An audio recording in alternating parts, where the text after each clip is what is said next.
people say that Jesus came to actually teach us something radically different than the Old Testament, and that he gave us new teachings, such as the Golden Rule. Once I heard Bill O'Reilly say, quote, "I'm not an Old Testament Christian, but a New Testament one. You know, love God and love your neighbor as yourself."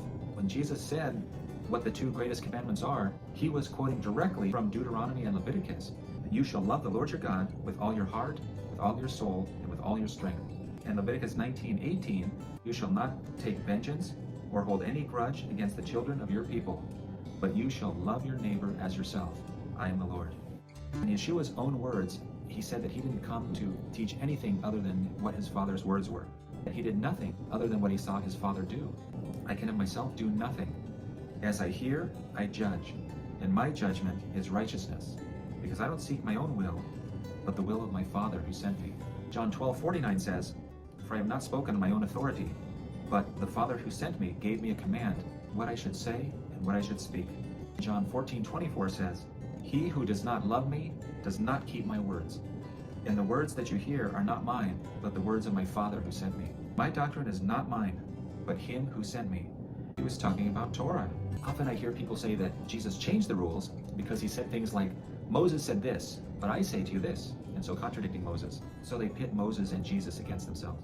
The fact is that Yeshua never contradicted the words of Moses, and we have to understand that these were not Moses' words anyways. God gave him every word that he wrote down.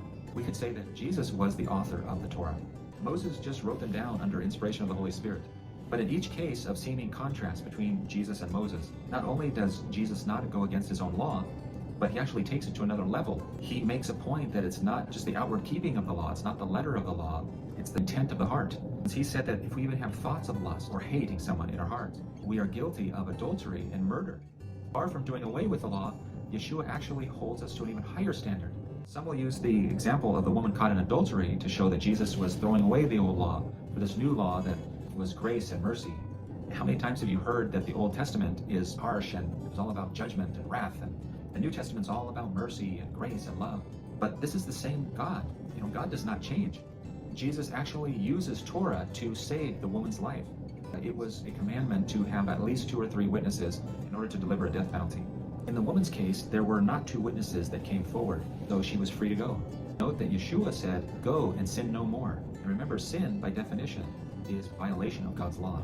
Far from being done away with, Jesus expects us to keep his commandments. This is the very love of God that you keep his commandments, and his commandments are not burdensome. Jesus said, if you love me, you will keep my commandments.